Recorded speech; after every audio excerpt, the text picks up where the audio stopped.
ये आपका यूनिट 10 है, अध्याय 10, संघीय और राज्य कार्यकारिणी। इधर पहलू आस्पेक्ट देखेंगे, इधर संघीय कार्यकारिणी यूनियन एग्जीक्यूटिव देखेंगे और इधर राज्य एग्जीक्यूटिव देखेंगे, स्टेट एग्जीक्यूटिव के राज्य कार्यकारिणी। संवैधानिक आधार क्या है? संवैधानिक आधार संघीय कार्यकारिणी का भाग 5 और अनुच्छेद 52 से 78, 52 से 52 से 78, ओके 78। और राज्य कार्यकारिणी यानी कि स्टेट एग्जीक्यूटिव, उनके आधार कौन सा है? भाग 6, भाग 6 और आर्टिकल 153 से 167, 153 से 167। ठीक है, इस संवैधानिक आधार देख ली। इसके बाद नाम मात्र का प्रमुख कौन होता है? राष्ट्रपति होता है, आर्टिकल 52। वहीं पे राज्य कार्यकारिणी में जाते हैं तो आर्टिकल 153 कौन होता है? राज्यपाल होता है। ठीक है, और वास्तविक कार्यपालिका प्रधानमंत्री और मंत्रिपरिषद होता है राज्य में, मुख्यमंत्री और मंत्रिपरिषद। कार्यकारी शक्ति अनुच्छेद 53 में राष्ट्रपति में निहित होती है। कार्यकारी किसमें होती है? राष्ट्रपति में निहित होती है। और यहाँ पे राज्यपाल में निहित होती है, आर्टिकल 154। और आर्टिकल इसमें एग्जीक्यूटिव का जो राष्ट्रपति से नियुक्त होती है वो 53 में होती है, तो इसमें 154 में। शक्ति का वास्तविक प्रयोग, ठीक है, शक्ति का वास्तविक प्रयोग मंत्रिपरिषद के माध्यम से, किसके माध्यम से? मंत्रिपरिषद के माध्यम से, आर्टिकल 74, आर्टिकल 74, ओके। और मंत्रिपरिषद के माध्यम से आर्टिकल 163 इसमें राज्य कार्यकारिणी में। और सरकार का जो प्रमुख होता है वो प्रधानमंत्री होता है, इसमें मुख्यमंत्री होता है। और वास्तविक जो प्रमुख की नियुक्ति होती है वो राष्ट्रपति द्वारा की जाती है, राष्ट्रपति द्वारा पीएम की नियुक्ति। और राज्य में राज्यपाल द्वारा सीएम की नियुक्ति। अन्य मंत्री देखते हैं, पीएम की सलाह पर राष्ट्रपति द्वारा नियुक्त होगा, उसमें सीएम की सलाह पर राज्यपाल द्वारा। उस सामूहिक उत्तरदायित्व तो लोकसभा के प्रति होता है। ठीक है, आर्टिकल कौन सा है? 75 भाग 3, 75 भाग 3 में होता है। किसके प्रति? लोकसभा के प्रति होता है। वहीं पे विधानसभा के प्रति होता है राज्य में। और आर्टिकल कौन सा है? 164(2) होता है, 164 उसका भाग 2, 164 भाग का 2, ठीक, 164 भाग 2 होता है। वहीं पे केंद्र में क्या होता है? केंद्र में 75 भाग 3 होता है, कि तो ये याद है, राज्य में 164 होता है और भाग 2। मंत्री को कार्यकाल राष्ट्रपति के प्रसाद पर होता है, वो कितने? आर्टिकल 75 में। और वहीं पे मुख्यमंत्री में जाओगे तो राज्यपाल के प्रसाद पर्यंत आर्टिकल 164 में होता है। और सरकार के प्रमुख का जो कर्तव्य होता है वो आर्टिकल 78 में होता है, और राष्ट्रपति के साथ संवाद करना। और वहीं पे इसमें होता है आर्टिकल 167, आर्टिकल 167 में होता है राज्यपाल के साथ संवाद करना। ठीक है, सरकार के प्रमुख का कर्तव्य होता है। विदेश शक्तियाँ जो लेजिस्लेचर पावर होती है, लेजिस्लेचर पावर में सत्र बुलाना, सत्र अवसान करना, लोकसभा को भंग करना, ठीक है, अध्यादेश जारी करना, आर्टिकल 123 में अध्यादेश जारी करना, ये सब है। ठीक है, और वहीं पे जो होता है आपका राज्य विधानसभा में देखें तो सत्र बुलाता है, सत्र अवसान करता है, विधानसभा भंग कर सकते हैं, और अध्यादेश जारी करना, अध्यादेश किसमें? 213 में। और जो न्यायिक शक्तियाँ होती है, न्यायिक शक्तियों में जो पार्डन पावर होती है, समाधान की शक्ति होती है, वो होती है। ठीक है, और ये किसमें होती है? पार्डन पावर आर्टिकल 72 में होती है राष्ट्रपति की। और इसमें होती है राज्यपाल की जो समाधान शक्ति होती है आर्टिकल 167 में। ध्यान रखना, जो राज्य में वो समाधान की शक्ति होती है वो किसमें होती है? आर्टिकल 161 में होती है। कि कौन सी? पार्डन पावर किसमें होती है? निहित होती है, राज्यपाल में निहित होती है। उसके बाद आपातकालीन शक्तियाँ देखते हैं, इमरजेंसी पावर देखते हैं। इमरजेंसी जो पावर्स है वो राष्ट्रीय, राज्य और वित्तीय 3 प्रकार के होते हैं। और राष्ट्रीय होता है 52 में, और राज्य होता है राज्य आपातकाल, राष्ट्रपति शासन जिसको कहते हैं 356 में, और वित्तीय होता है 360 में। कौन लगाता है? राष्ट्रपति लगाता है। और इसमें जो राज्यपाल की भूमिका होती है वो राष्ट्रपति शासन की सिफारिश करने में भूमिका होती है राज्यपाल की। 10 विवेकाधीन शक्तियाँ देखते हैं, सीमित होती है। जो राष्ट्रपति की विवेकाधीन शक्तियाँ होती है वो लिमिटेड होती है, सीमित होती है। ज़्यादातर औपचारिक होती है या परिस्थितिजन्य होती है, औपचारिक होती है और परिस्थितिजन्य होती है। और इसमें जो राज्य में है जो अधिक स्पष्ट होती है, जो विवेकाधीन शक्तियाँ होती है वो अधिक स्पष्ट होती है। जैसे बिल को आरक्षित करना है, फ्लोर टेस्ट का निर्णय लेना है, ये सभी स्पष्ट होती है। कानूनी सलाहकार देखते हैं, कानूनी सलाहकार इसमें राज्य में होता है महान्यायवादी होता है, जिसको अटॉर्नी जनरल कहते हैं। क्या कहते हैं? अटॉर्नी जनरल कहते हैं। वो आर्टिकल 76 में होता है। किसमें होता है? आर्टिकल 76 में होता है सीएज। और वहीं पे राज्य में जाते हैं तो राज्य में इस एग्जीक्यूटिव में महाधिवक्ता होता है। कौन होता है? महाधिवक्ता, जिसको एडवोकेट जनरल कहते हैं। क्या कहते हैं? एडवोकेट जनरल कहते हैं, जिसका प्रावधान आर्टिकल 165 में है। इसमें है आर्टिकल 165 में, ओके। उसके बाद कार्य के संचालन के नियम देखते हैं। कार्य संचालन के नियम, कार्य संचालन के नियम आर्टिकल 77 में है, ठीक है, आर्टिकल 77 में। और राज्य में 166 में, राज्य में क्या है 166, ओके। और कार्यकारी शक्ति का जो दायरा होता है वो आर्टिकल 73 में संघ सूची और संवर्ती सूची ओवरलैप। और इसमें राज्य में आर्टिकल 162 में ओनली राज्य सूची पर, जो प्रशासनिक नियंत्रण होता है, प्रशासनिक नियंत्रण राज्यों को निर्देश जारी कर सकते हैं, कि राज्यों को निर्देश जारी कर सकते हैं, आर्टिकल 256 आर्टिकल 256 में राज्य को निर्देश जारी कर सकते हैं। वहीं पे स्टेट एग्जीक्यूटिव में संघीय कानूनों का पालन करना अनिवार्य है। किसके लिए? स्टेट एग्जीक्यूटिव के लिए संघीय कानूनों का पालन करना अनिवार्य है।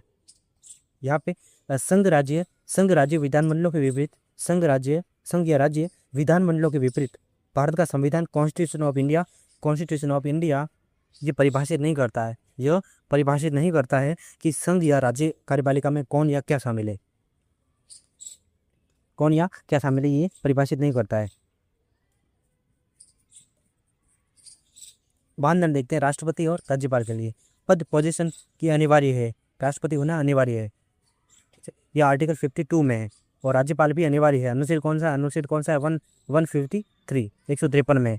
और दूसरा इसमें जो स्थिति है वो है कि संघ कार्यपालिका का प्रमुख होता है, आर्टिकल 53 में। और राज्यपाल में देखें तो राज्य 2 या अधिक राज्यों के लिए संयुक्त राज्यपाल की अनुमति है। और संघ कार्यपालिका का प्रमुख जो होता है वो जो राज्य की कार्यपालिका प्रमुख होता है राज्यपाल। और आर्टिकल कौन सा है 154 में होता है। इसमें देखते हैं हम जो संघ की कार्यपालिका का प्रमुख होता है आर्टिकल 53 में होता है। इसमें ए होता है, इसमें 2 भाग हैं। रक्षा बलों का सर्वसेनापति होता है, ठीक है, रक्षा बलों का सर्वसेनापति। और दूसरा होता है बी में संसद कानून द्वारा, संसद कानून द्वारा अन्य अधिकारियों को कार्य सौंप सकती है, ठीक। इसमें संसद या राज्य विधायिका द्वारा कानून द्वारा, इसके द्वारा लेजिस्लेचर की कानून द्वारा राज्यपाल से निम्न स्तर, जो राज्यपाल के जो निम्न स्तर के जो अधिकारी होते हैं उनको कार्य वो सौंप सकती है, ठीक है। नेक्स्ट देखते हैं चुनाव या नियुक्ति देखते हैं। चुनाव या नियुक्ति, ये जो उनकी नियुक्ति वो अप्रत्यक्ष रूप से निर्वाचित होते हैं। जो विस्तृत जो प्रक्रिया वो अगले प्रश्नों में देखेंगे। ये अप्रत्यक्ष रूप से निर्वाचित होते हैं।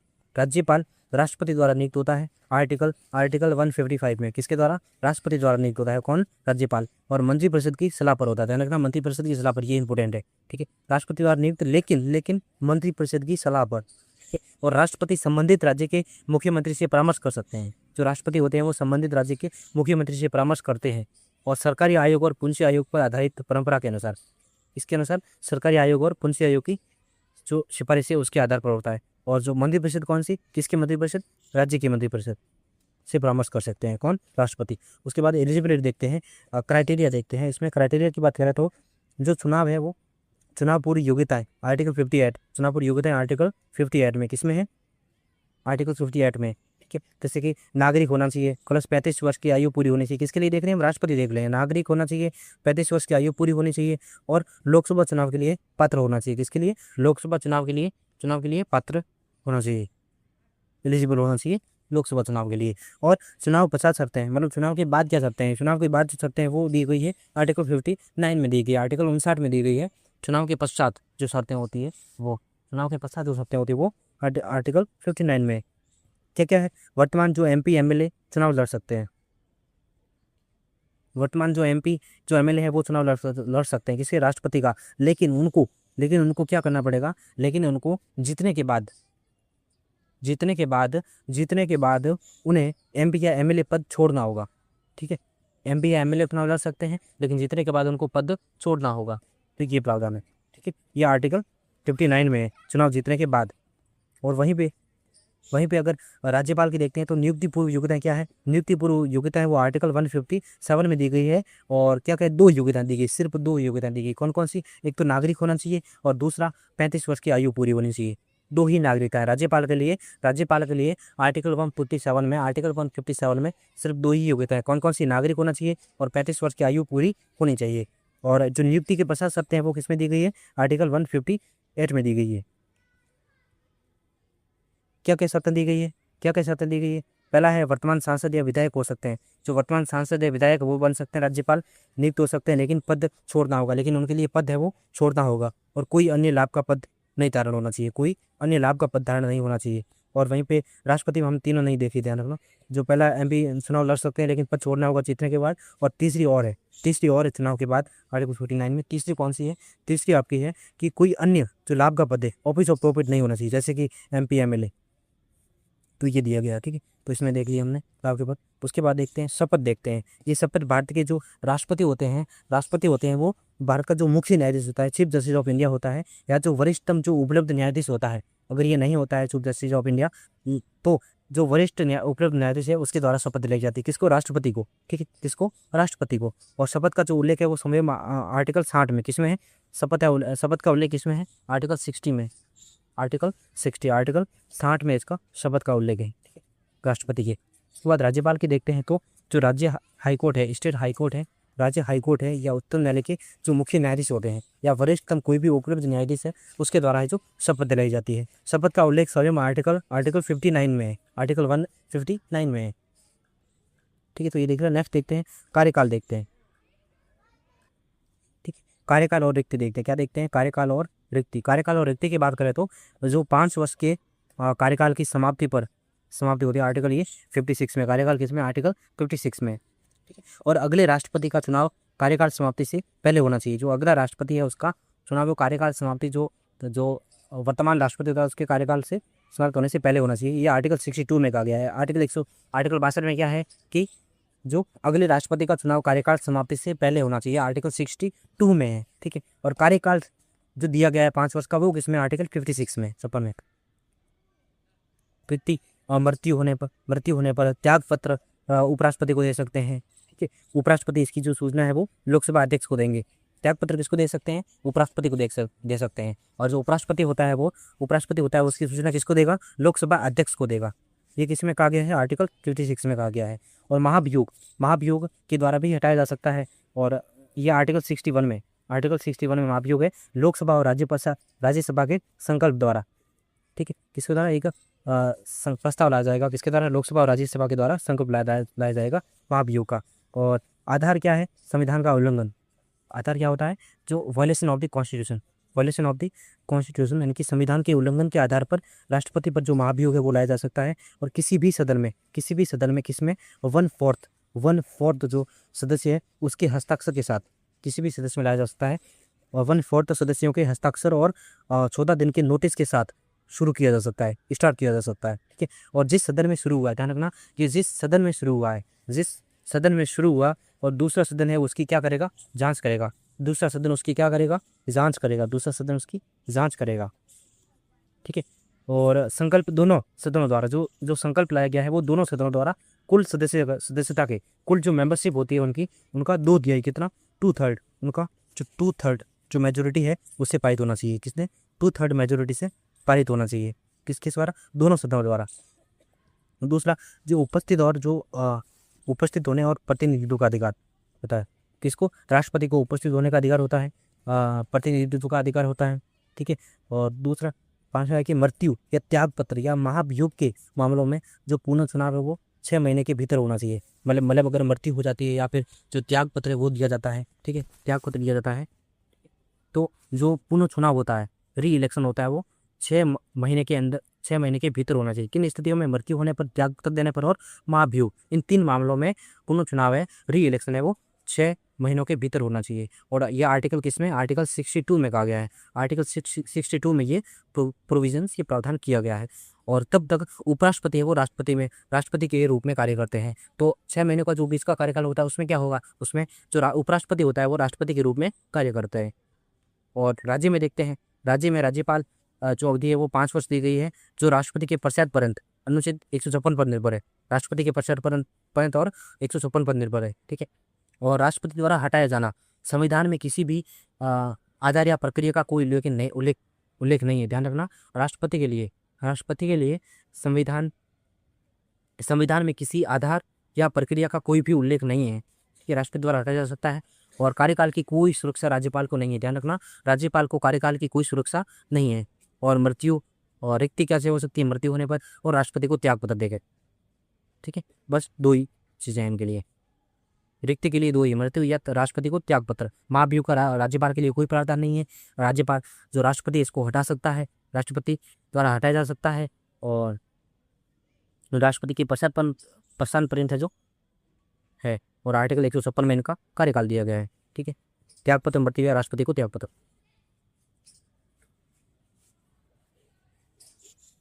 ठीक है, अब वेतन देखते हैं। वेतन, इसमें वेतन भत्ते पेंशन होते हैं या कार्यालय वे ये जो कार्यालय वे होता है ऑफिस का, वो सब है जो भारत की जो संचित निधि है, भारत की संचित निधि कंसोलिडेटेड फंड ऑफ इंडिया पर पारित है। ठीक है, और जो संसदीय कानून और राष्ट्रपति उपलब्धियां और पेंशन अधिनियम 1951 तक और अनुसूची 2 द्वारा शासित है। ठीक है, राष्ट्रपति का। और राज्यपाल के वेतन भत्ते कार्यालय वे ये राज्य की जो संचित निधि है उस पर पारित होते हैं। ध्यान रखना, राज्य की जो संचित निधि है उस पर पारित होते हैं। और देखो यहाँ पे राष्ट्रपति की पेंशन दी गई है। ठीक है, लेकिन राज्य में राज्यपाल की कोई भी पेंशन नहीं होती है, राज्यपाल की कोई भी पेंशन नहीं होती है। ध्यान रखना, राज्यपाल की कोई भी पेंशन नहीं होती है, उनका सिर्फ वेतन होता है, भत्ते होते हैं उनके कार्यालय पे। वो राज्य की जो state consolidated fund of India state है उन पे पारित होती है। ठीक है, और संसदीय कानून जो संसदीय कानून है वो राज्यपाल उपलब्धियां भत्ते और विशेषाधिकार अधिनियम 1982, कौन सा 1982, और अनुसूची कौन सी, अनुसूची 2 द्वारा शासित होता है। नेक्स्ट देखते हैं राष्ट्रपति का निर्वाचन कैसे होता है। जो प्रोविजन देखते हैं, भारतीय संविधान कॉन्स्टिट्यूशन ऑफ इंडिया, राष्ट्रपति और उपराष्ट्रपति निर्वाचन अधिनियम 1952 और 1974 के नियम के तहत होता है। ठीक है, ये देख लिया हम, प्रावधान देख लिए कि संविधान के अनुसार कॉन्स्टिट्यूशन ऑफ इंडिया।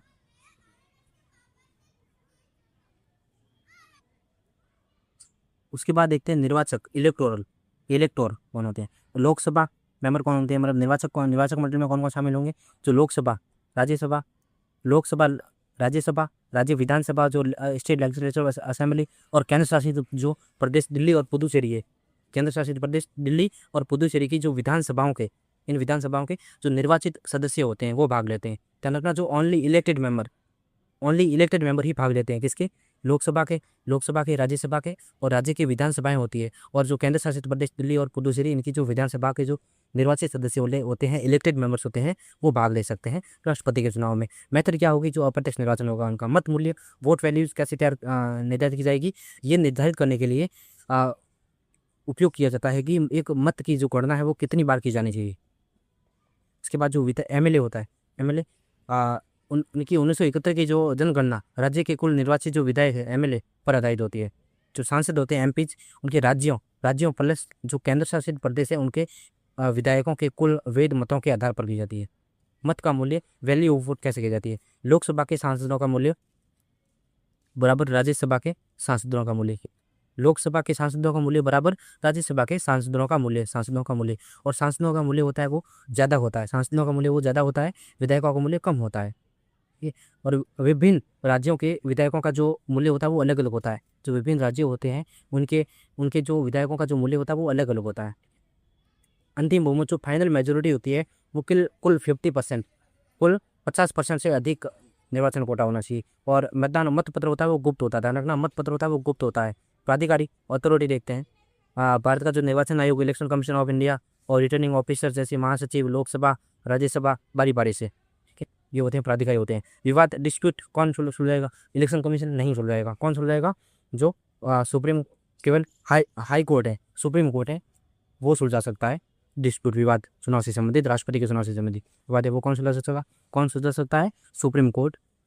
ठीक, अब देखते हैं भारत के राष्ट्रपति का निर्वाचन और अमेरिका के राष्ट्रपति का निर्वाचन देखते हैं। भारत के राष्ट्रपति का निर्वाचन देखते हैं, विधायक के मत मूल्य की गणना देखते हैं। विधायक के मत मूल्य की गणना, उस राज्य के प्रत्येक विधायक के मत की जो गणना है वो कितनी बार की जाएगी। इसमें है कि उस राज्य के प्रत्येक विधायक के मत की गणना है वो कितनी बार की जाएगी, निर्धारण किया जाता है। इनकी राज्य की कुल जनसंख्या, जो टोटल पॉपुलेशन ऑफ स्टेट होगी वो 1971 के आधार पर, और बट्टा में जो निर्वाचित विधायक है, ध्यान रखना मनोनीत नहीं है यहाँ पे, ओनली निर्वाचित विधायक। कौन से निर्वाचित विधायक, जो इलेक्टेड है, प्रत्यक्ष चुनाव के द्वारा जो पहुँचे हैं विधानसभा में, तो वो उनकी जो कुल संख्या होती है, मान लीजिए जनसंख्या 10,000 है। ठीक है, 10,000 है, और जो टोटल जो निर्वाचित विधायक है वो 10 है, तो ये होगा, ऐसे होगा। और इंटू 1/1000, इंटू 1/100 नहीं आएगा, ध्यान रखना, इंटू 1/1000 आएंगी सामने मल्टीप्लाई में। और राज्यपाल जो अमेरिका के राष्ट्रपति के निर्वाचन का क्या है, नॉट इम्पोर्टेंट प्रीलिम्स के लिए, बट उम्मीदवारों ने चुनाव लड़ने का कोई बात नहीं। ये सारी चीज़ें देख। नेक्स्ट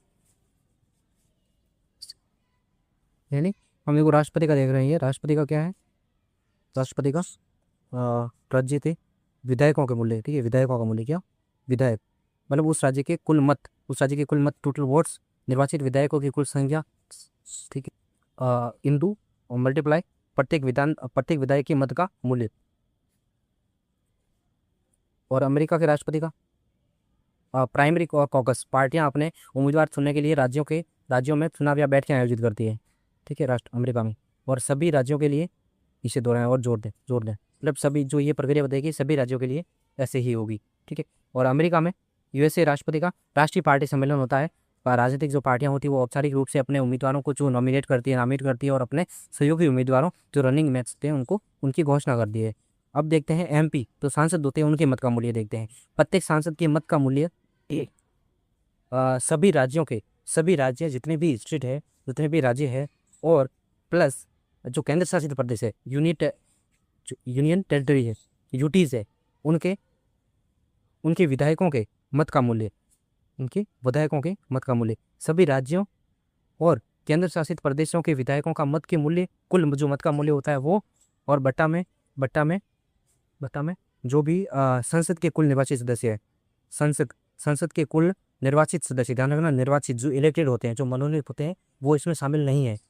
संसद के कुल निर्वाचित सदस्य संसद की मतलब लोकसभा प्लस राज्यसभा दोनों के जो कुल निर्वाचित सदस्य होते हैं वो, मतलब सभी राज्यों के केंद्र शासित प्रदेशों के जो विधायक है या उनके जो मतों का जो मूल्य है बटा में भाग देना पड़ेगा किससे, संसद के कुल निर्वाचित सदस्य होते हैं। संसद यानी कि लोकसभा और राज्यसभा के जो इलेक्टेड मेंबर्स है जनता द्वारा प्रत्यक्ष रूप से, या मतलब जनता द्वारा प्रत्यक्ष रूप से तो लोकसभा में होंगे, लेकिन राज्यसभा में मतलब वो ऐसे होंगे चुनाव के द्वारा, कौन से, तो वो है जो शामिल होंगे, ठीक। तो ऐसे प्रत्येक सांसद के मत का मूल्य होगा, क्योंकि कुल सांसद मत बराबर कुल निर्वाचित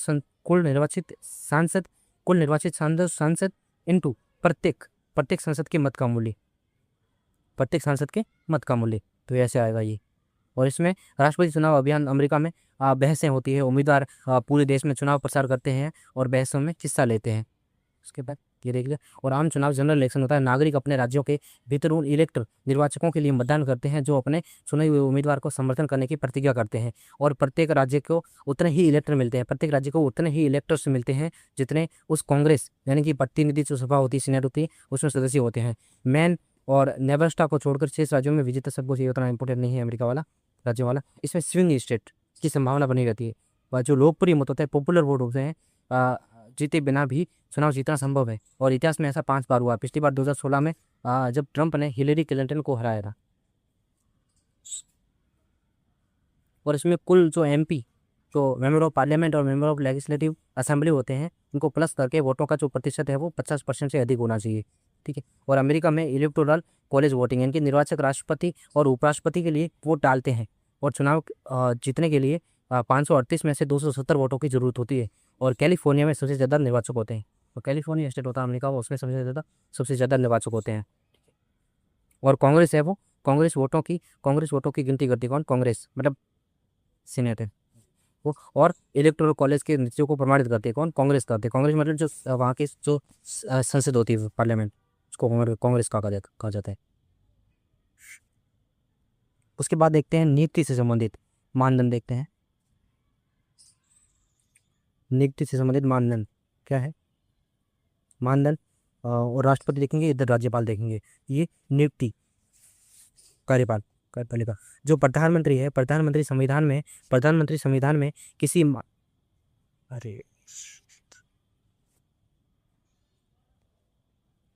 प्रधानमंत्री संविधान में किसी मानदंड का उल्लेख नहीं है। प्रधानमंत्री के लिए संविधान में किसी भी मानदंड का उल्लेख नहीं है। और अन्य केंद्रीय मंत्रियों की नियुक्ति है वो प्रधानमंत्री की सलाह पर की जाती है।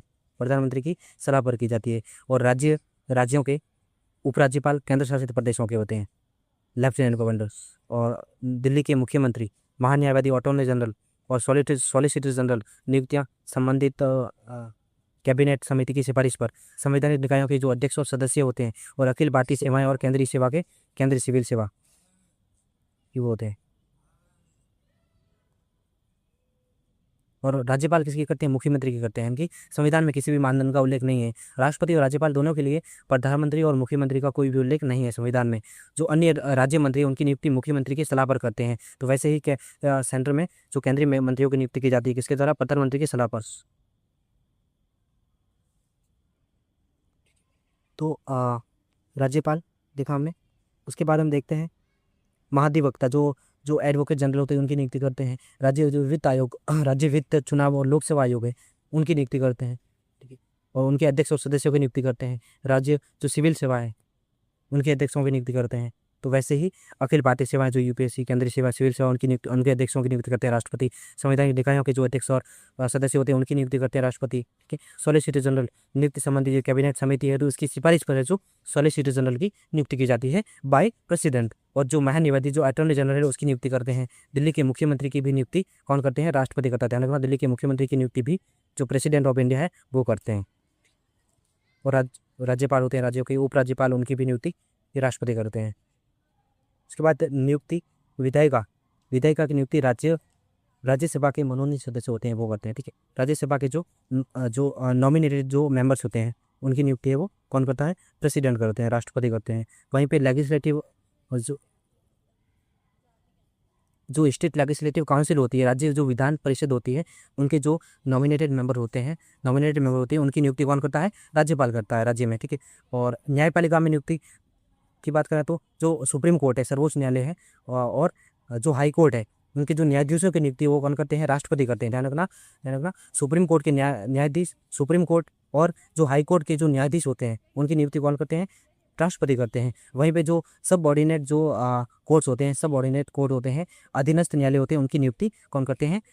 उनकी नियुक्ति करते हैं राज्यपाल करते हैं, ठीक है। शपथ दिलाते हैं, किसको शपथ दिलाते हैं? उपराष्ट्रपति को शपथ दिलाते हैं। कौन? राष्ट्रपति उपराष्ट्रपति को शपथ दिलाते हैं। सभी जो केंद्रीय मंत्री होते हैं उनको शपथ दिलाते हैं। और सभी सांसद जो मेंबर ऑफ पार्लियामेंट होते हैं या स्वयं उनकी ओर से कोई भी व्यक्ति होते हैं वो और संसद शपथ दिलाते हैं उनको, ठीक है। और जो सुप्रीम कोर्ट के जो न्यायाधीश होते हैं उनको भी शपथ दिलाते हैं। और नियंत्रक एवं महालेखा परीक्षक जो सीएजी होता है उनको भी शपथ कौन दिलाता है? राष्ट्रपति दिलाता है, ठीक है। और वहीं पे अगर हम राज्यों में जाते हैं तो राज्यों में जो सभी जो राज्य मंत्री होते हैं सभी प्रकार के उनको शपथ दिलाते हैं। और सभी विधायक होते हैं जो मेंबर ऑफ लेजिस्लेटिव असेंबली के हो, चाहे वो मेंबर ऑफ लेजिस्लेटिव काउंसिल के हो, सभी को है जो शपथ दिलाते हैं, ठीक है। कौन? राज्यपाल।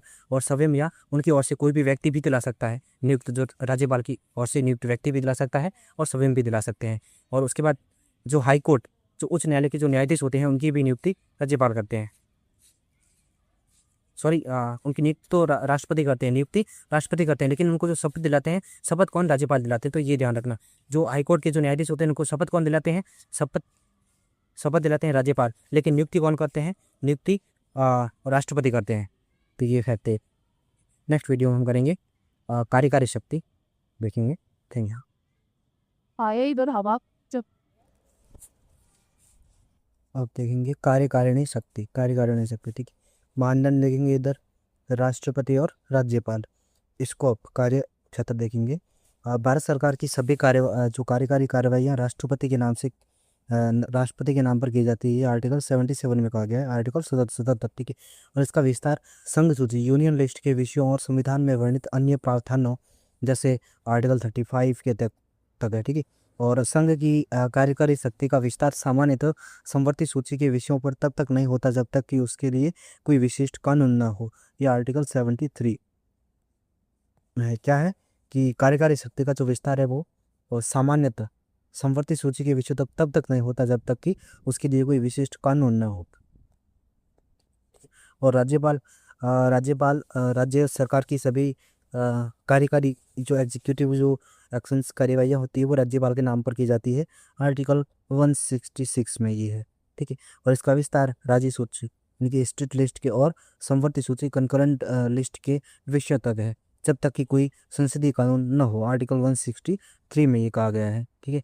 और राष्ट्रपति किसी आकस्मिक यानी इमरजेंसी स्थिति में राज्यपाल द्वारा किए जाने वाले अतिरिक्त कार्यों का जो प्रावधान है वो कर सकते हैं। तो किए जाने वाले अतिरिक्त कार्यों का प्रावधान कर सकते हैं, आर्टिकल 160 में कहा गया है। उसके बाद कार्यों का वितरण देखते हैं, डिस्ट्रीब्यूशन ऑफ द वर्क देखते हैं। राष्ट्रपति भारत सरकार के कार्यों के सुचारू संचालन, बिजनेस ऑफ गवर्नमेंट के लिए नियम बना सकते हैं, आर्टिकल 77 में कहा गया है। कार्य आवंटन नियम 1961, allocation of business rules, Bharat सरकार के विभिन्न मंत्रालयों को विषयों का आवंटन। कार्य संचालन नियम 1961, transaction of business rules, Bharat सरकार में कार्यों का निपटान और निर्णय लेना। इन नियमों का प्रशासन प्रधानमंत्री के अधीन कैबिनेट सचिवालय द्वारा किया जाता है, जिसका प्रशासनिक प्रमुख कैबिनेट सचिव होता है। राज्यपाल राज्य सरकार के कार्यों के संचालन के लिए नियम बना सकते हैं, यह आर्टिकल 166 में। ओके, अब देखते हैं विशेष नोट। आर्टिकल 73 के तहत संघ की शक्ति का विस्तार संवर्ती सूची पर तभी होता है जब संसद द्वारा निर्मित कानून में स्पष्ट रूप से ऐसा अधिकार दिया गया हो। वहीं अनुच्छेद 160 राष्ट्रपति को ये शक्ति देता है कि वह किसी विशेष परिस्थिति में राज्यपाल को ऐसे उत्तरदायित्व सौंप सके जिनका उल्लेख संविधान के भाग 6 में नहीं है। अब देखेंगे विधानमंडल से संबंधित पूर्व सिफारिश, इनकी प्रायर जो रिकमेंडेशन होती है, प्रायर रिकमेंडेशन राष्ट्रपति के लिए, राज्यपाल के लिए देखते हैं, देखिए दोनों के लिए देखते हैं। पहले राष्ट्रपति के लिए देखते हैं। आंतरिक पुनर्गठन, इनकी जो आर्टिकल 3 और 4 में जो राज्यों का जो आंतरिक पुनर्गठन करना है तो उसके लिए जो प्रायर रिकमेंडेशन होती है वो ज़रूरी होती है, ठीक है। यानी कि आर्टिकल 3 और 4 में कुछ संशोधन करना है या उससे रिलेटेड कुछ काम करना है तो प्रायर रिकमेंडेशन मस्ट है राष्ट्रपति से, ठीक है। और धन विधेयक, जो आर्टिकल 110 में आपका धन विधेयक है, वो पेश करने के लिए वो सिर्फ ओनली लोकसभा में ही पेश किया जा सकता है, तो उससे पूर्व है वो राष्ट्रपति की जो प्रायर रिकमेंडेशन लेनी होती है वो ज़रूरी है, ठीक है। और जो वित्त विधेयक 1 और 2 है उसमें भी राष्ट्रपति की जो पूर्व सिफारिश है वो ज़रूरी होती है, धन विधेयक में भी और वित्त विधेयक में भी।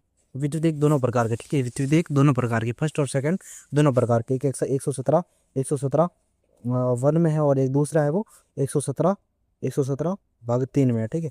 और कराधान संबंधी विधेयक होते हैं, जैसे कि राज्यों के साथ साझा किए जाने वाले कर या कृषि आय की परिभाषा बदलने वाले विधेयक।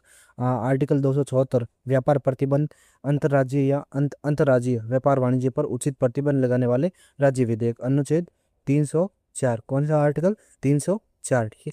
और उसके बाद राज्यपाल का देखते हैं, धन विधेयक है आर्टिकल 199 में, किसमें है, आर्टिकल 199 में। वित्त विधेयक 1 और 2 अनुच्छेद 207 में, आर्टिकल 207 में क्या है, वित्त विधेयक, धन विधेयक, ठीक है। राज्यपाल के लिए सिर्फ 2 ही चीज़ें हैं, ओके। नेक्स्ट देखते हैं, यदि सिफारिश नहीं ली गई हुई तो, मतलब अगर सिफारिश नहीं ली जाती है तो क्या होगा। देखो, यदि पूरी सिफारिश आवश्यक थी लेकिन नहीं ली गई है और विधेयक को सहमति यानी कि असेंट दे दी गई है तो विधेयक अमान्य नहीं ठहराया जा सकता, ये 255 में कहा गया है, ठीक है। मतलब विधेयक पेश किया गया है और जो प्रायर रिकमेंडेशन थी वो ज़रूरी थी और नहीं ली मान लो, तो बाद में भी ली जा सकती है, ऐसा कुछ नहीं है, मतलब बाद में भी ली जा सकती है।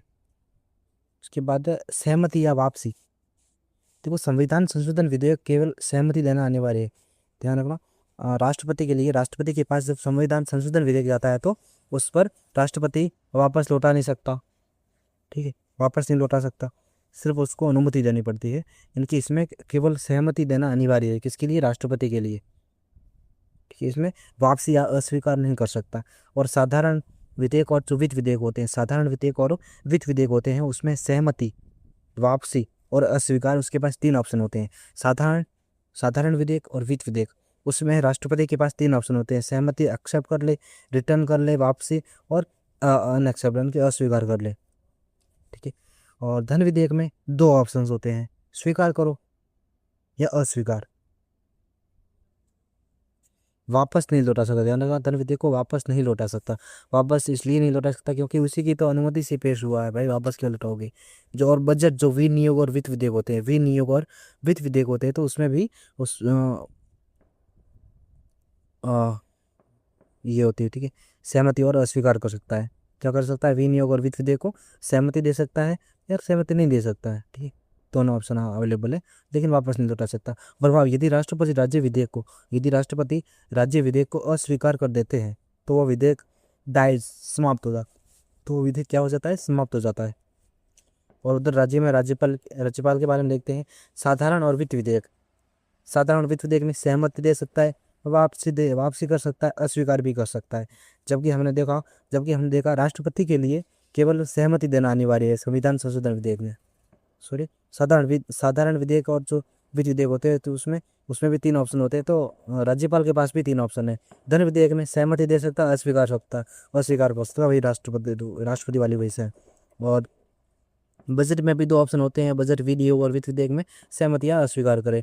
राष्ट्रपति के लिए आरक्षित कोई भी विधेयक होता है, किसी भी विधेयक को राष्ट्रपति की सहमति के लिए आरक्षित किया जा सकता है। अनिवार्यता, सुप्रीम जो हाई कोर्ट है, उच्च न्यायालय के अधिकार क्षेत्र को प्रभावित करने के वाले विधेयकों को राष्ट्रपति के विचार के लिए राष्ट्रपति के लिए आरक्षित करना अनिवार्य है। ठीक है, राष्ट्रपति के लिए विचार के लिए आरक्षित करना अनिवार्य है। मतलब हाई कोर्ट की शक्तियों को कम करने वाले या उसको प्रभावित करने वाले जो होते हैं। उसके बाद नियम और शर्तें देखते हैं। निर्णय लेने की कोई समय सीमा, टाइमलाइन नहीं है, ध्यान रखना। निर्णय लेने की कोई भी समय सीमा या टाइमलाइन नहीं है। यदि सदन विधेयक को वापस किए जाने के बाद पुनः पारित कर देते हैं तो राष्ट्रपति या राज्यपाल को उसमें सहमति देनी ही होती है। तब जो सहमति होती है वो बाध्यकारी बन जाती है। ठीक है, तब उनके पास एक ही ऑप्शन होता है, अनुमति दो, एक्सेप्ट करो। वापस नहीं लौटा सकते और ना ही रिजेक्ट कर सकते हैं।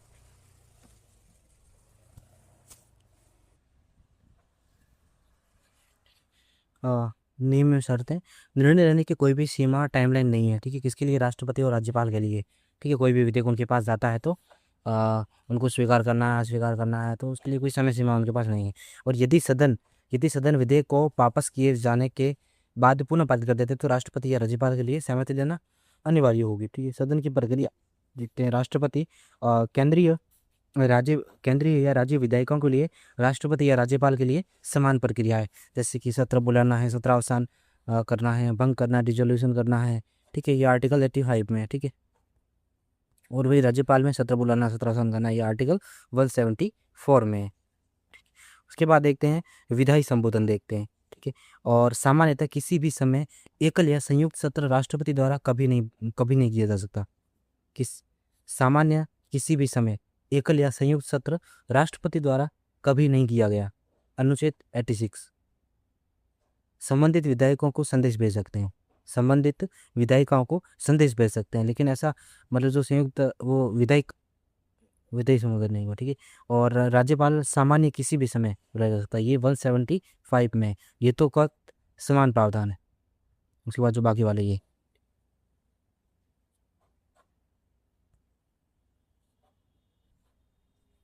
देखो, ये जो इसमें कहा गया कि एक बार भी नहीं किया गया है। जो आर्टिकल 86 के तहत विधायी संबोधन होता है, इसका प्रयोग राष्ट्रपति ने एक भी बार नहीं किया है। मतलब ये प्रावधान लागू होने के बाद कभी भी राष्ट्रपति ने इसका इस्तेमाल नहीं किया। तो एग्जाम में पूछा जा सकता है कि आर्टिकल जो 86 है उसके तहत राष्ट्रपति ने 4 बार, 5 बार, 10 बार ऐसे कुछ संख्या दे दी जाएगी स्पेसिफिक। तो ध्यान रखना कि इसमें 0 बार प्रयोग किया, राष्ट्रपति ने कभी इसका प्रयोग नहीं किया है। ठीक है, और विशेष संबोधन, विशेष या धन्यवाद प्रस्ताव संयुक्त सत्र, अनुच्छेद 87। ठीक है, नई लोकसभा के पहले सत्र, जो नई लोकसभा होती है उसका जो पहला सत्र होता है या कैलेंडर वर्ष के पहले सत्र में, या वर्ष के पहले बैठक होती है वर्ष की, उसको विशेष संबोधन बुलाते हैं। ठीक है, आर्टिकल 87 के तहत सदन अलग अलग मतदान करते हैं। जो सदन होता है वो अलग अलग मतदान करते हैं। यदि निचले सदन में विफल हो जाता है तो परंपरा के अनुसार जो मंत्रिपरिषद है, काउंसिल ऑफ मिनिस्टर होती है, वो इस्तीफा दे देती है। ठीक है, विशेष संबोधन और विशेष या धन्यवाद प्रस्ताव, अनुच्छेद 176, जिसमें 176 में, और नई विधानसभा के पहले सत्र या कैलेंडर वर्ष के पहले सत्र में है जो बुलाई जाती है, आर्टिकल 176 बाय गवर्नर। ठीक है, और बाकी जो समान प्रावधान है जो राष्ट्रपति में है इस्तीफे वाले। ठीक, ये यहाँ पे सेम आएगी। उसके बाद रिपोर्ट प्रस्तुत करना।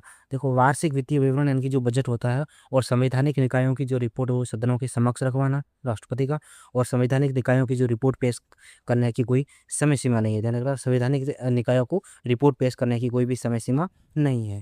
ठीक है, और राष्ट्रपति में राज्यपाल में ये तो सख्त जो राष्ट्रपति में है देखिए। और विधायी या अध्यादेश शर्तें, अनुच्छेद 123 के तहत केंद्रीय अध्यादेश है जो राष्ट्रपति लगा सकता है। ठीक है, और कम से कम एक सदन है वो सत्र होना चाहिए। इसके लिए शर्त क्या है कि दोनों में से, मतलब ऐसे तो हो ही नहीं सकता कि दोनों में कोई सत्र में नहीं हो, एक ना एक हमेशा रहता है। तो जो कम से कम एक सदन है वो सत्र में रहना चाहिए। ठीक है, और राष्ट्रपति या राज्यपाल परिस्थितियों से संतुष्ट होना चाहिए। राष्ट्रपति या अगर राज्य में लगाना है तो राज्यपाल, ठीक है, और केंद्र में लगाना है तो राष्ट्रपति या वो जो स्थितियाँ हैं उससे संतुष्ट होने चाहिए, ठीक है। तो ये 2 शर्तें हैं, ठीक है, जिसमें पहली शर्त इंपॉर्टेंट है, ठीक, मतलब कम से कम एक सदन सत्र में हो, और जो राज्यों में 213 के अंतर्गत लगता है, और राज्य अध्यादेश कहते हैं। बाकी सभी समान प्रावधान है जो हमने देखे, और कम से कम एक सदन है वो सत्र में होना चाहिए, ठीक है।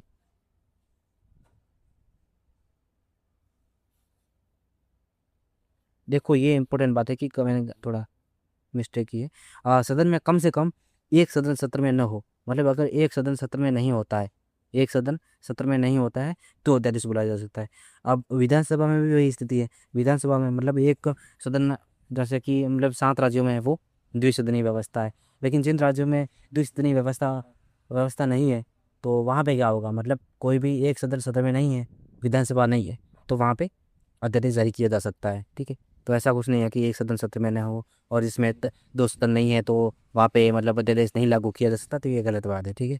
तो कम से कम एक सदन सत्र में नहीं होता तो राष्ट्रपति अध्यादेश जारी करता है केंद्र में 123 के अंतर्गत, और 213 में राज्य में करता है। तो कौन करता है, राज्यपाल करता है, ठीक है। और अब देखते हैं क्षेत्र या स्कोप, देखते हैं केंद्र, संघ और संवर्ती सूची, ठीक है। संघ और केंद्र में है जो राष्ट्रपति है वो संघ और संवर्ती सूची पहले वो अध्यादेश जारी कर सकते हैं।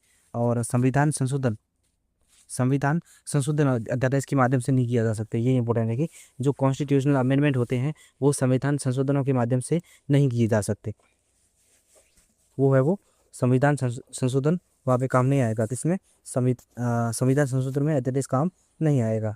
और राज्यपाल में राज्य और संवर्ती सूची पर बना सकते हैं अध्यादेश के द्वारा, ठीक है। वापसी या वैधता देखते हैं, राष्ट्रपति या राज्यपाल द्वारा कभी भी वापस लिया जा सकता है। ध्यान रखना, जो अध्यादेश होता है वो राष्ट्रपति या राज्यपाल द्वारा कभी भी वापस लिया जा सकता है। और विधायी का अध्यादेश को अस्वीकार करने का प्रस्ताव कभी भी पारित कर सकती है, कौन, विधायी का, ठीक है। और सत्र शुरू होने के 6 सप्ताह के भीतर, मतलब मान लो सत्र शुरू नहीं था, ठीक है, सत्र सदन में मतलब कुछ ऐसा इंपॉर्टेंट कानून बनाना है और जो सदन है वो सत्र में नहीं है, तो है जो अध्यादेश जारी किया जा सकता है, ठीक है। और फिर है वो अध्यादेश मान लो सत्र में आ गया तो उसके 6 सप्ताहों के भीतर अगर वो मतलब जो अध्यादेश प्रतिस्थापन बिल नहीं लाया जाता तो अपने आप वो समाप्त हो जाएगा। तो अगर आपने जो अध्यादेश के द्वारा कानून बनाया है उसको अगर कंटिन्यू रखना चाहते हो तो आपको जो अध्यादेश जो ऑर्डिनेंस रिप्लेसमेंट जो बिल होते हैं वो लाना पड़ेगा, और जो कानून आपने अध्यादेश से बनाया उसको परमानेंट करना पड़ेगा, ठीक है। 6 सप्ताह के भीतर एक टाइम लाइन दी है, टाइम बाउंड के अंदर अंदर आपको ये सब करना होगा। अगर इस एक दिन भी आगे हो गया आगे पीछे तो आपका जो अध्यादेश है वो स्वतः भंग समझा जाएगा। और न्यायिक समीक्षा जो जुडिशियल रिव्यू है वो की जा सकती है, किसकी, अध्यादेश की। अध्यादेश न्यायिक समीक्षा के अधीन है, और वही प्रावधान यही राज्य में है, राज्यपाल के द्वारा, ठीक है। विशेष राज्यपाल के लिए विशेष क्या है, देखो राज्यपाल है वो राष्ट्रपति के निर्देशों के बिना राज्य अध्यादेश जारी नहीं कर सकते। ध्यान रखना, जो राज्यपाल होते हैं वो राष्ट्रपति के निर्देशों के बिना राज्य अध्यादेश जारी नहीं कर सकते। यदि उस प्रावधान के लिए सामान्यतः राष्ट्रपति की सहमति आवश्यक होती है, तो यह आर्टिकल 213 में कहा गया, यानी कि जो राज्य अध्यादेश जारी करेंगे उसके लिए राष्ट्रपति की अनुमति है वो आवश्यक है। मतलब राष्ट्रपति अगर निर्देश देते हैं तभी अध्यादेश लाया जा सकता है, ठीक है। तो ये राज्यपाल के लिए विशेष है। इसके बाद न्यायिक संबंधित देखते हैं, न्यायिक संबंधित, ओके। इसमें क्या है, सबसे पहले देखते हैं शब्दावली, देखते हैं क्षमा, पार्डन, अर्थ और प्रभाव देखेंगे, उसका पार्डन का मतलब क्या है, क्षमा का, फिर सजा की अवधि कितनी होनी चाहिए, ये क्या होती है, और फिर सजा की प्रकृति देखेंगे। सबसे पहले देखते हैं क्षमा। इसका मतलब है कि पूर्ण रूप से दोष मुक्ति कर देना, सभी दोषों, सभी दंडों और अयोग्यताओं को पूरी तरीके से समाप्त कर देना। जैसे किसी व्यक्ति ने कभी अपराध किया ही नहीं हुआ, यानी कि पूरी तरीके से दूध से धो देना, ठीक है, कह सकते हैं। और सजा की अवधि इसमें पूर्णतः समाप्त कर दी जाती है। सजा की अवधि जो भी हो, आपकी फांसी की सजा हो, कुछ भी हो, तो ये पूर्णतः समाप्त कर दी जाती है। सजा की प्रकृति भी पूर्णतः समाप्त कर दी जाती है, क्योंकि इसको मतलब ऐसा बना दिया जाता है कि जैसे कि इसने अपराध कुछ किया ही नहीं है, तो मतलब पूरी तरीके से उसको दूध से धो दिया जाता है। तो इसका मतलब ये हुआ कि जो सजा की प्रकृति है, सजा की अवधि है, सभी है जो पूर्णतः समाप्त हो जाएगी, ठीक है, पार्डन में, क्षमा में, ठीक है।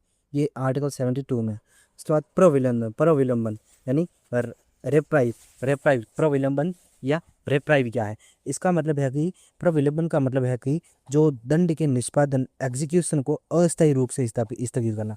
क्या अस्थायी रूप से, टेम्परेरी है जो उसको टेम्परेरी स्थगित करना, ठीक है। और ताकि व्यक्ति समाधान या सजा परिवर्तन की गुहार लगा सके, ठीक है।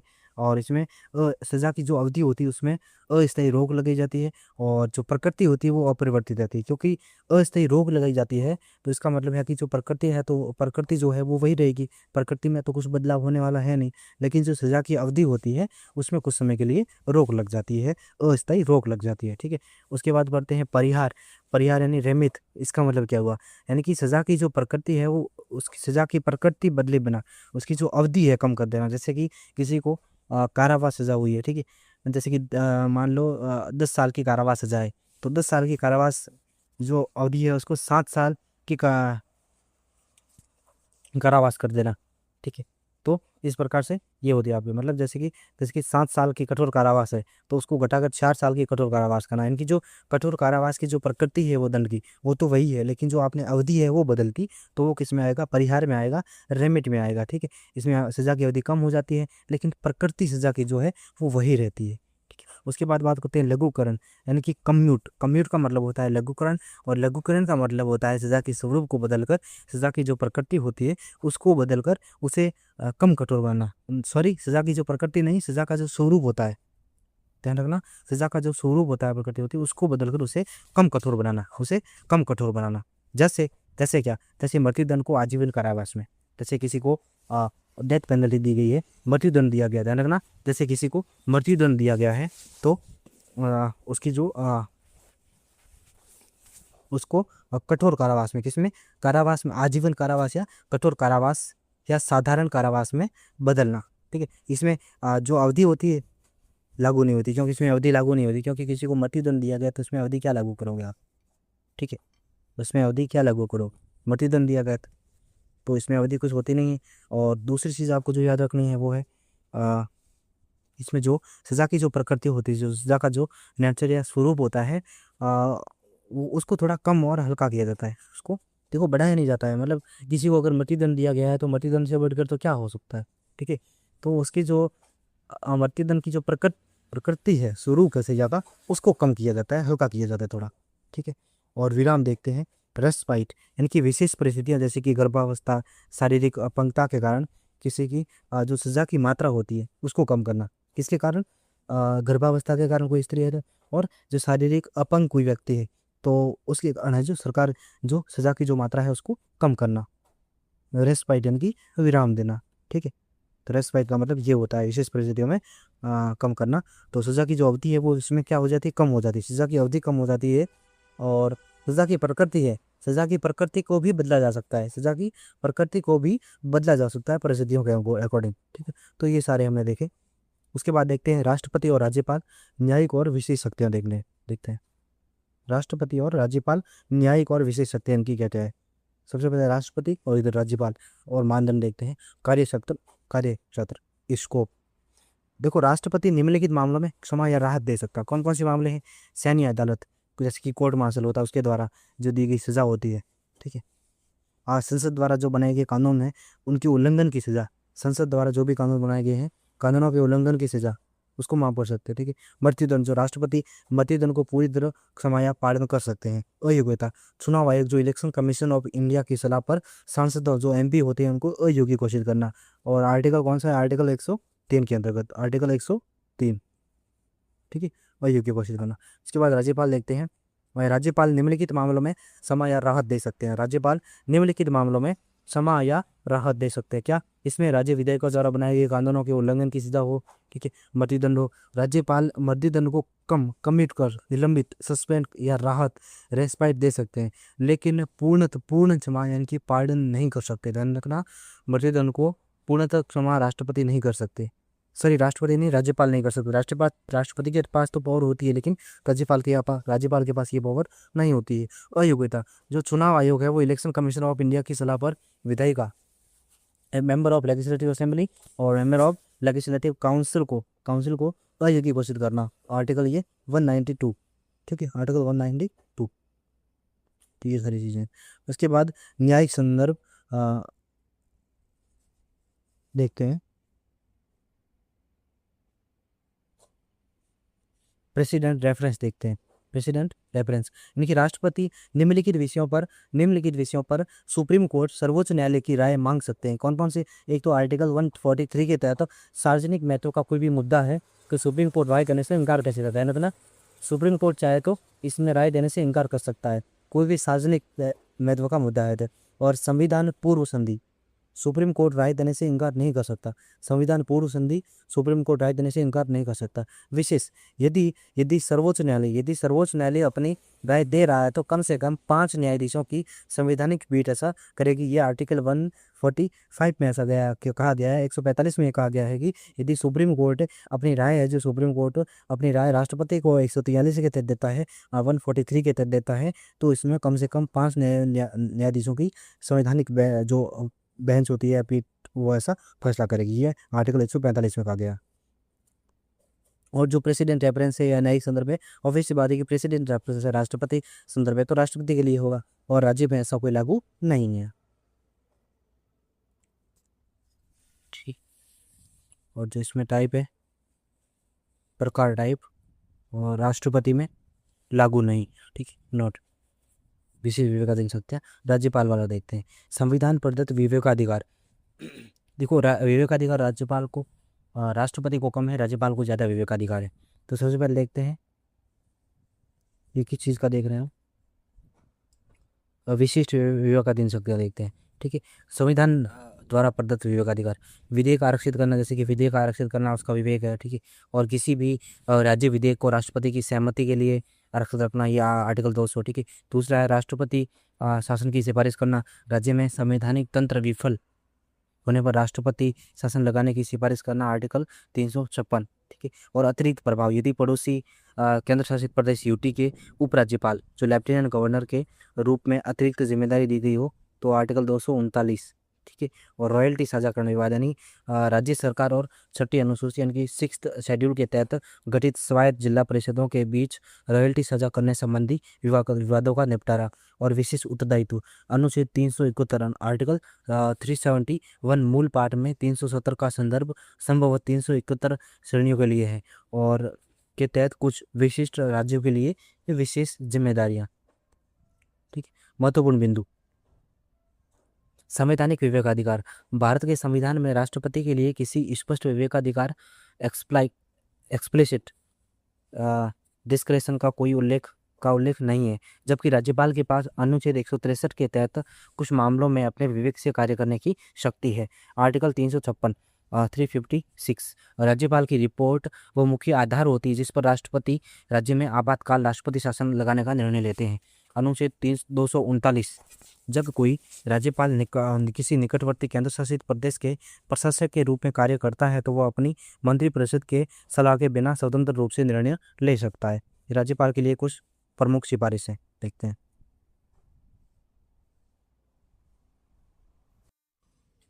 राज्यपाल के लिए प्रमुख सिफारिशें, मानदंड, राज्यपाल, गवर्नर, सरकारी आयोग जो 1983 में आया था, 1983 में, इसमें व्यक्ति राज्य के सिफारिश दी गई थी कि जो व्यक्ति है वो राज्य के बाहर का एक प्रतिष्ठित व्यक्ति होना चाहिए। कैसे? राज्य के बाहर का होना चाहिए और प्रतिष्ठित व्यक्ति होना चाहिए। वो सक्रिय राजनीतिक जीवन से दूर होना चाहिए, सक्रिय राजनीतिक जीवन से दूर होना चाहिए। ठीक है, उसके बाद पुंछी आयोग आया था 2007 में आया था। पुंछी आयोग कब आया था? 2007 में आया था। क्या आया था? पुंछी आयोग। इसमें नियुक्ति अपॉइंटमेंट से कम 2 वर्ष पहले तक सक्रिय राजनीति से दूर होना चाहिए।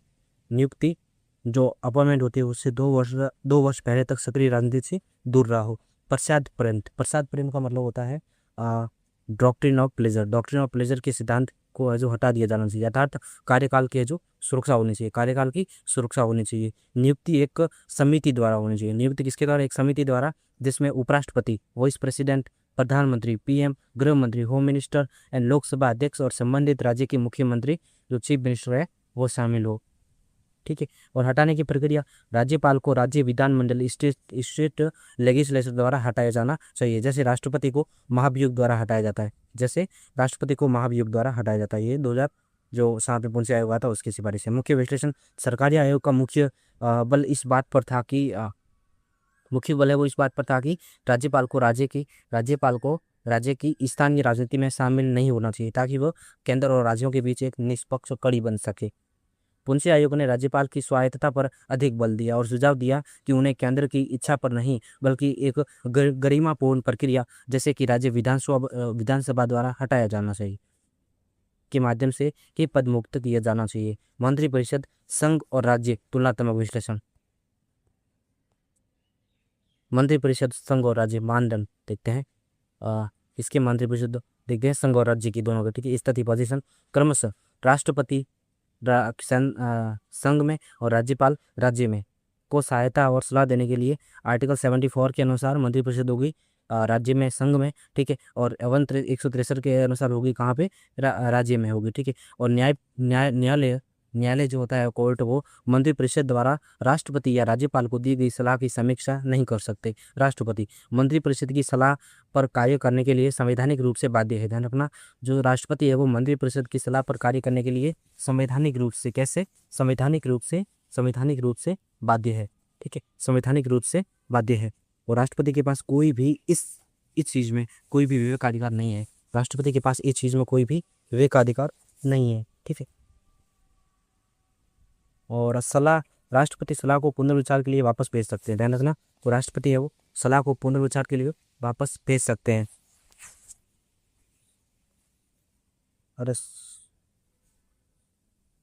लेकिन यदि सलाह पुनः वापस भेजी जाती है तो उन्हें मानना ही होगा। राज्यपाल संविधान में राज्यपाल के लिए पुनर्विचार हेतु सलाह वापस भेजने का ऐसा कोई भी स्पष्ट प्रोविजंस नहीं है और राज्यपाल संविधान में वर्णित अपने विवेकाधिकार डिस्क्रिएशन के अनुसार कार्य कर सकते हैं। Article 163 article 163।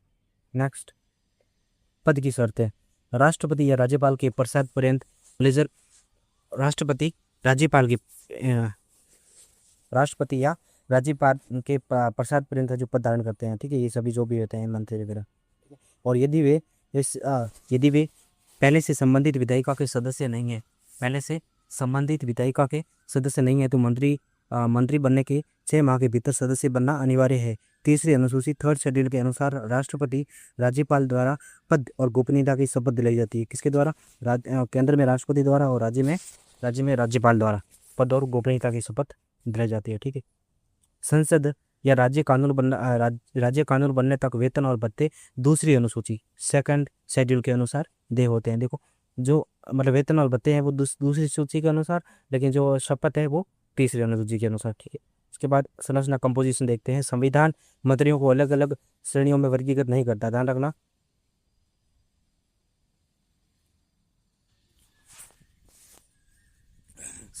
कंपोजिशन, जो संविधान मंत्रियों को अलग अलग श्रेणियों में वर्गीकृत नहीं करता, ध्यान रखना।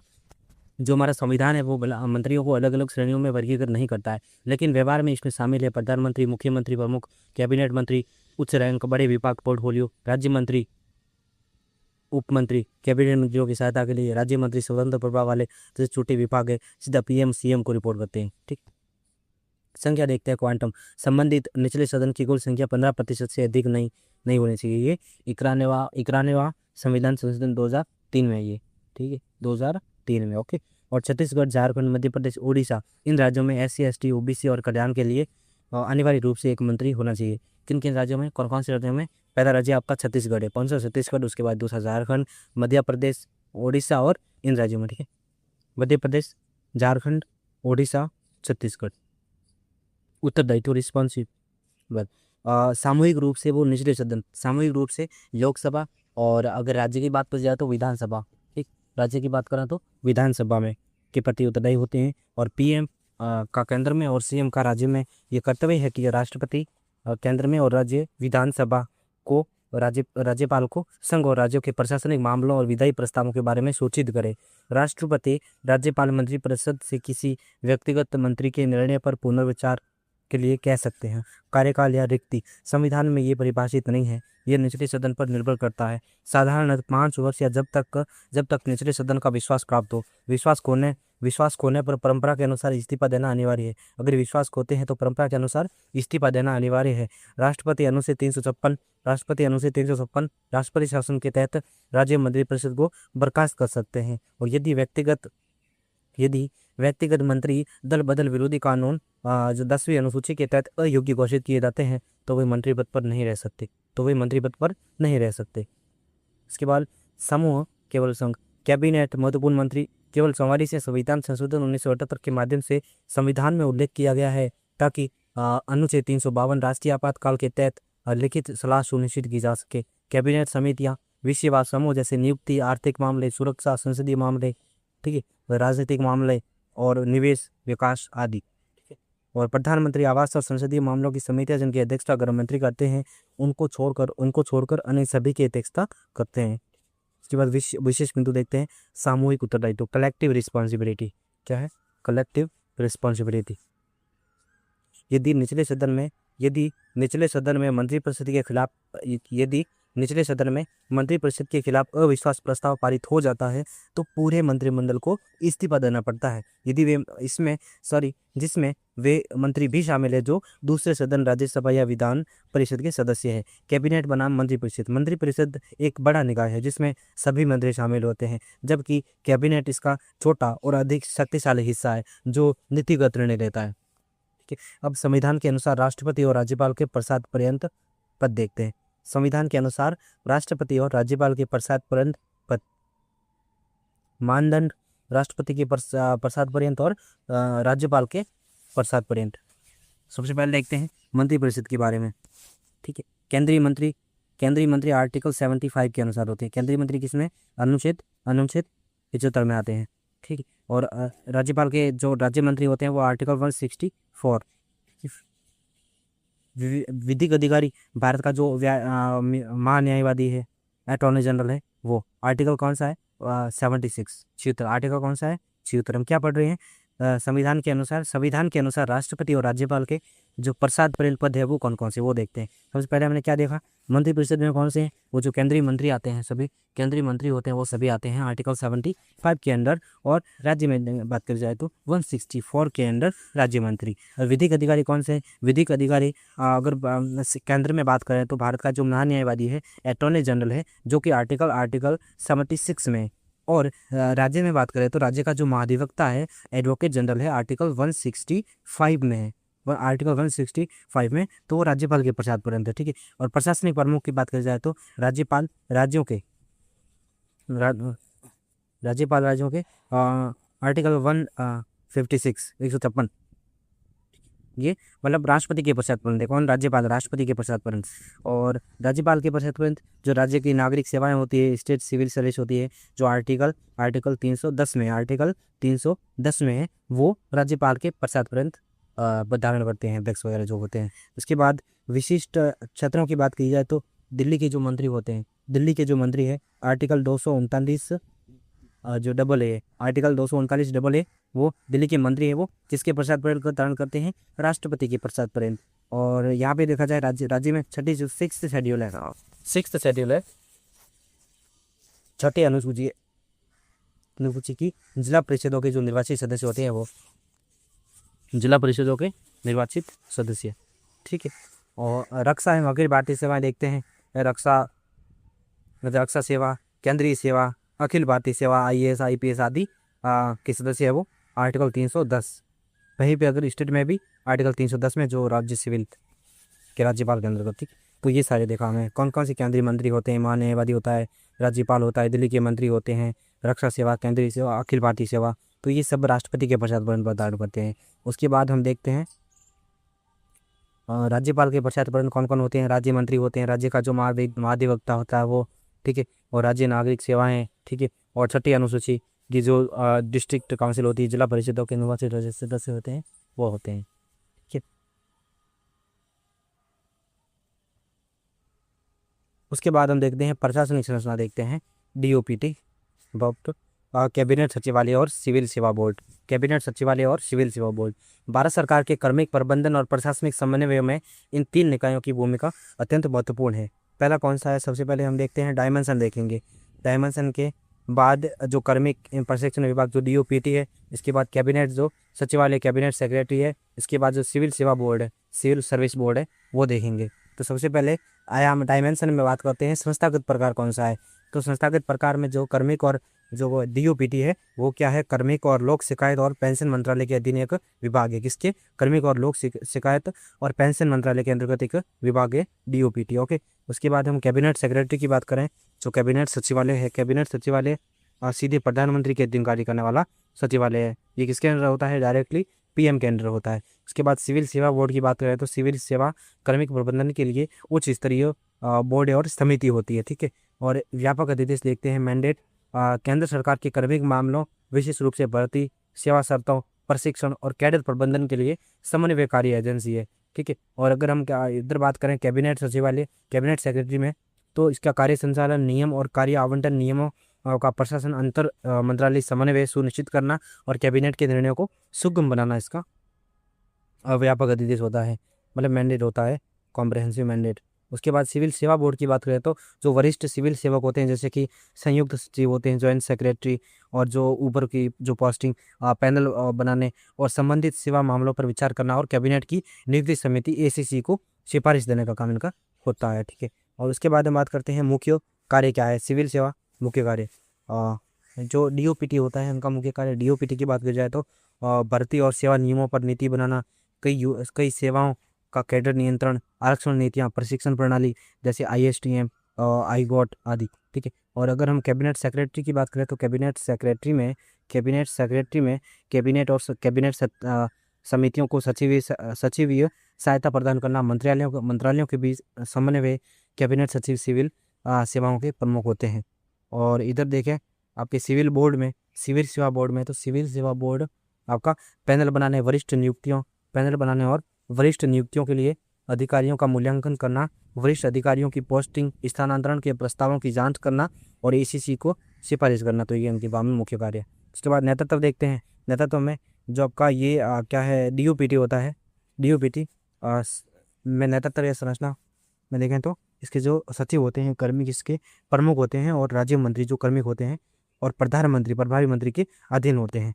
और कैबिनेट सेक्रेटरी की बात करें तो कैबिनेट सचिव इसके प्रमुख होते हैं और ये सीधे प्रधानमंत्री के अधीन होते हैं, सीधे प्राइम मिनिस्टर के अंडर होते हैं। ठीक है, और जो पदेन, या इधर हम सिविल सेवा बोर्ड में देखें तो पदेन जो एक्स ऑफिसियो है वो अध्यक्ष कैबिनेट सचिव होते हैं, और सचिव कार्मिक इसके पदेन सदस्य होते हैं। कानूनी या प्रशासनिक आधार देखते हैं, जो DOPT का देखते हैं। सबसे पहले भारत सरकार कार्य आवंटन नियमों के तहत आवंटित कार्य कार्मिक और लोक शिकायत और पेंशन मंत्रालय का हिस्सा है। कार्य आवंटन नियम 1961 के तहत आवंटित कार्य संचालन नियम 1961 को संभालता है। फिर जो DOPT ACC प्राधिकरण दस्तावेजों के तहत सरकारी आदेशों द्वारा प्रतिवर्ष गठित और पुनर्गठित किया जाता है। ठीक है, और प्राथमिक फोकस स्तर व्यापक प्रणाली व्यापी सिविल सेवा नीति और कैडर प्रबंधन अखिल भारतीय और केंद्रीय सेवाएं विशेष रूप से नीति और नियम बनाने के स्तर पर होते हैं। मंत्रालयों के बीच नीति निर्णय लेने के लिए प्रणाली व्यापी समन्वय और प्रक्रिया होती है। ठीक है, और सिविल सेवा बोर्ड में देखें तो व्यक्तिगत वरिष्ठ अधिकारियों का करियर और उससे ऊपर के स्तर पर पैनल बनाना, पोस्टिंग, स्थानांतरण DOPT द्वारा निर्धारित नीतियों के भीतर। तो ये सारा देखा। इसके बाद महत्वपूर्ण तथ्य देखते हैं। कैबिनेट सचिव, ये न केवल कैबिनेट सचिवालय के प्रमुख है बल्कि पूरे देश के सिविल सर्वोच्च अधिकारी, हेड ऑफ सिविल सर्विस भी है। ACC appointment committee of the cabinet. Civil सेवा बोर्ड केवल सिफारिशें देता है, लेकिन वरिष्ठ स्तर पर जो ज्वाइंट सेक्रेटरी के और ऊपर के जो अपर लेवल के होते हैं उस पर नियुक्ति का जो अंतिम निर्णय है वो प्रधानमंत्री की अध्यक्षता वाले कैबिनेट की नियुक्ति समिति ही लेती है।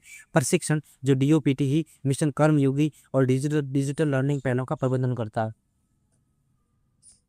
MP लेड और MLA लेड योजना तुलनात्मक विश्लेषण देखते हैं। सबसे पहले विशेषता पहलू देखते हैं, फिर MP लेड योजना सांसद या स्थानीय छात्र विकास योजना, फिर MLA लेड विधायक या स्थानीय छात्र विकास योजना। शुरुआत का वर्ष 1993 और राज्य के अनुसार अलग अलग MP लेड की तर्ज पर। ठीक है, और प्रशासकीय प्राधिकरण, सांख्यिकी और कार्यक्रम कार्यान्वयन मंत्रालय, MOSPI भारत सरकार और राज्य सरकार, जिला अधिकारियों, DRDA और स्थानीय निकायों के माध्यम से। वित्त पोषण का स्रोत केंद्र सरकार होता है MP लेड का, और MLA लेड का राज्य सरकार। ठीक, और प्रतिवर्ष वार्षिक जो आवंटन है वो कितना, 5 करोड़ प्रति सांसद, 5 करोड़ प्रति सांसद, यानी कि 2.5 करोड़ की 2 किस्तों में जारी होता है। और इसमें जो प्रतिवर्ष कितना होता है, 35 लाख से 15 करोड़ प्रति विधायक होता है। और राज्य की नीति पर निर्भर करता है कि वो कितना जो धनराशि है वो एलोकेट करती है। ठीक है। निधि का प्रकार क्या था, कैसा होता है, ये गैर व्यापक होता है, इनकी नॉन लैप्सिबल होता है, इनकी खर्च नहीं की राशि अगले अगले वर्ष के लिए जुड़ जाती है। अगर कोई राशि जो खर्च नहीं की गई है तो फिर वो अगले वर्ष में है वो जुड़ जाएगी, ठीक है, अगले वर्ष में जुड़ जाएगी, ये यानी कि नॉन लैप्सिबल है। फिर इसमें अगर जो MLA member of legislative assembly है, इसमें हम देखते हैं तो इसमें जो निधि का प्रकार है वो अलग अलग होता है और ज़्यादातर राज्यों में गैर व्यापक होता है, नॉन लैप्सिबल होता है, यानी कि राज्य वित्तीय नियमों के अधीन होता है। उसके बाद हम बात करते हैं लाभार्थी फोकस, देखते हैं अनुसूचित जाति सुप्रीम कोर्ट के लिए जो न्यूनतम 15%, सॉरी अरे यार, शेड्यूल कास्ट के लिए कितनी कि तो 15%, और जो शेड्यूल ट्राइब है उनके लिए 7.5%, ठीक है। और राज्य के अनुसार, इसमें राज्य के अनुसार अलग अलग होती हैं, कुछ राज्यों में सामाजिक समानता के दिशा निर्देश है, ठीक है। इसके बाद पात्र या उद्देश्य देखते हैं, टिकाऊ सामुदायिक संपत्ति, सड़कें, पेयजल, स्वच्छता, ठीक है, शिक्षा, स्वास्थ्य, बुनियादी ढांचा, खेल सुविधाएं आदि। और इसमें देखें तो समान सामुदायिक बुनियादी ढांचा, स्थानीय ज़रूरतों जैसे कि CCTV, फॉगिंग मशीन, स्वास्थ्य शिविर, शैक्षिक सुविधाएं आदि। और इधर विशेष आवंटन निर्वाचन क्षेत्र के बाहर 25 लाख तक, और राष्ट्रीय एकता आपदा राहत के लिए 1 करोड़ तक। और राज्य पर निर्भर है, इसमें कुछ आपातकाल के दौरान जिलों की आवंटन अनुमति दे देते हैं। परियोजना निष्पादन और सांसद परियोजना की सिफारिशें करते हैं, जो सांसद होते हैं वो परियोजना की सिफारिश करते हैं, कार्यान्वयन जिला अधिकारियों द्वारा किया जाता है। किसके द्वारा, जो कार्यान्वयन होता है वो किसके द्वारा, जो डिस्ट्रिक्ट लेवल के जो ऑफिसर्स होते हैं उनके द्वारा किया जाता है, ठीक है।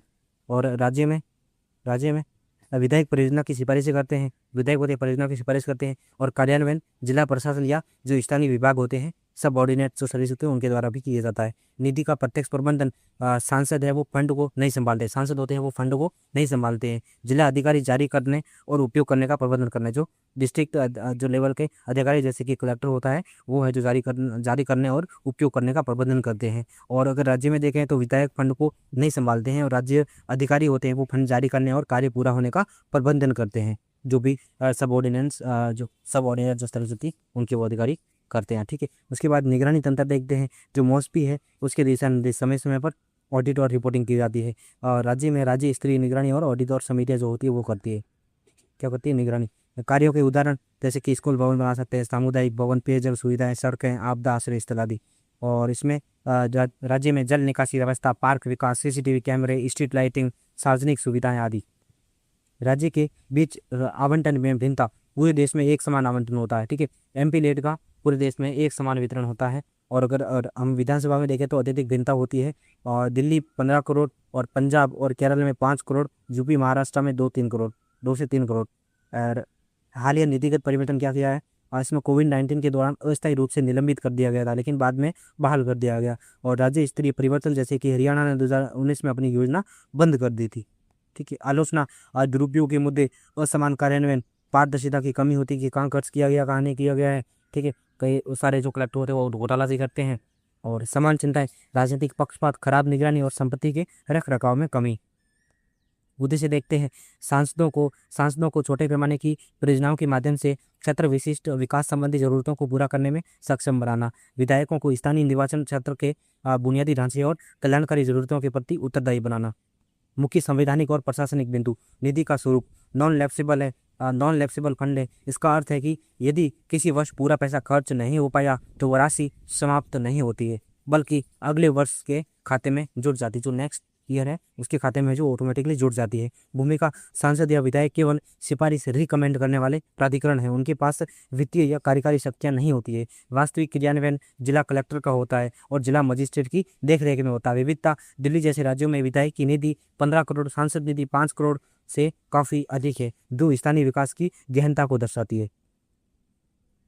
तो इस प्रकार आपका ये यूनिट है वो पूरा हो गया। नेक्स्ट हम करेंगे यूनिट 11, ओके। उच्चतर न्यायपालिका और उच्चतर न्यायपालिका से संबंधित संवैधानिक प्रावधान देखेंगे, ठीक है। Thank you.